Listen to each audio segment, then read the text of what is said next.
આણંદ શહેરમાં વ્યાયામશાળા મેદાન પર સ્પોર્ટ્સ ઓથોરિટી ઓફ ગુજરાત દ્વારા 17.15 કરોડના ખર્ચે અત્યાધુનિક સ્પોર્ટ્સ સંકુલ આકાર લઈ રહ્યું છે.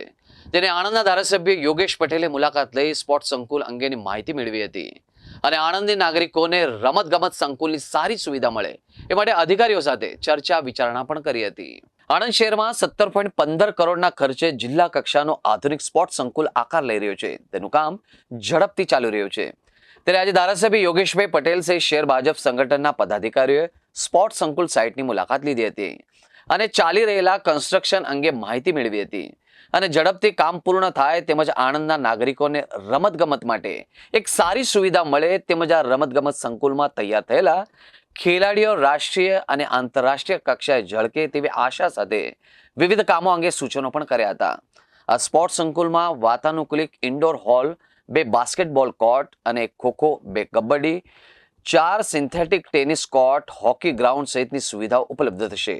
તેમજ બીજા ફેઝમાં સ્વિમિંગ પુલ સહિત ઇન્ડોર ગેમ્સની વધુ સુવિધા ઉપલબ્ધ કરવામાં આવશે.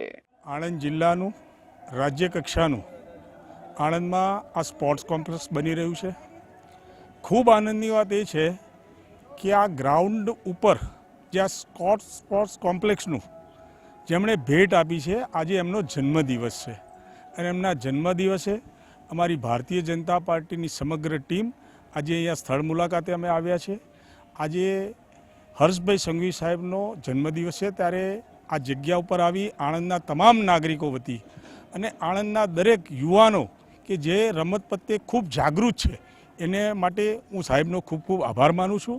જલ્દીથી જલ્દી આ કોમ્પ્લેક્સ બને. રાજ્ય કક્ષાનું સ્પોર્ટ્સ કોમ્પ્લેક્સ બની રહ્યું છે એટલે રાજ્ય સરકારની તમામ અહીંયા રમતોનો સમાવેશ કરવામાં આવ્યો છે. 2036માં જ્યારે ઓલિમ્પિક રમાવા ભારત દેશમાં જઈ રહી છે ત્યારે મને આશા છે કે આ સ્પોર્ટ્સ કોમ્પ્લેક્સમાં તૈયાર થયેલા યુવાનો આગામી ઓલિમ્પિકમાં ભાગ લેશે.